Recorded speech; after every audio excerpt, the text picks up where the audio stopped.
ما ننسخ من آية أو ننسها نأت بخير منها أو مثلها ألم تعلم أن الله على كل شيء قدير.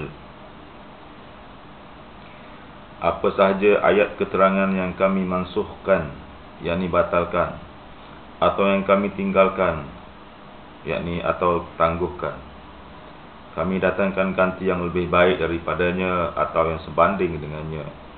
Tidakkah engkau mengetahui bahwasanya Allah Maha Kuasa atas tiap-tiap sesuatu?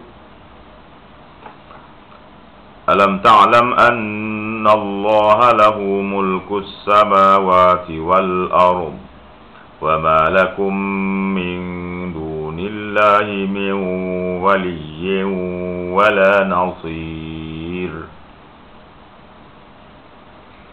Tidakkah engkau mengetahui bahawa sesungguhnya Allah yang menguasai segala alam langit dan bumi, dan tiadalah bagi kamu selain Allah sesiapa pun yang dapat melindungi dan yang dapat memberi pertolongan. Am turiduna an tas'alu rasulakum kama su'ila Musa min qabl وَمَنْ يَتَبَدَّلِ الْكُفْرَ بِالْإِيمَانِ فَقَدْ ضَلَّ سَوَاءَ السَّبِيلِ. Adakah kamu pula hendak meminta dari Rasul kamu sebagaimana diminta dari Nabi Musa oleh kaumnya dahulu? Dan sesiapa yang menukar iman dengan mengambil kekufuran, maka sesungguhnya ia telah sesat dari jalan yang lurus. وَدَّ كَثِيرٌ مِّنْ أَهْلِ الْكِتَابِ لَوْ يَرُدُّونَكُمْ مِّنْ بَعْدِ إِيمَانِكُمْ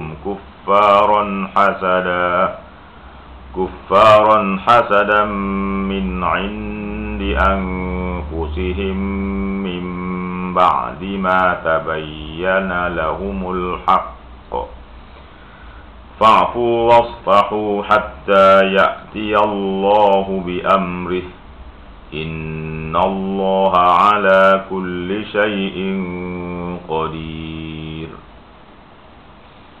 Banyak di antara ahli kitab, yakni Yahudi dan Nasrani, suka kalaulah kiranya mereka dapat mengembalikan kamu menjadi kafir setelah kamu beriman, kerana dengki yang timbul dari diri mereka sendiri sesudah nyata kepada mereka kebenaran Nabi Muhammad sallallahu alaihi wasallam.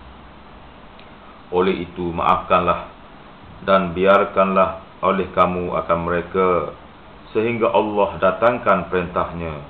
Sesungguhnya Allah Maha Kuasa atas tiap-tiap sesuatu.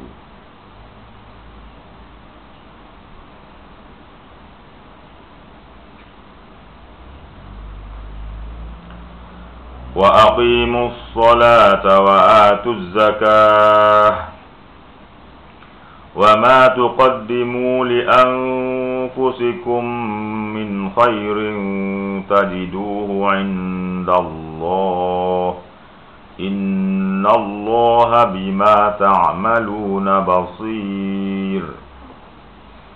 Dan dirikanlah oleh kamu akan sembahyang, dan tunaikanlah zakat, dan apa jua yang kamu dahulukan dari kebaikan untuk diri kamu, tentulah kamu akan mendapat balasan pahalanya di sisi Allah.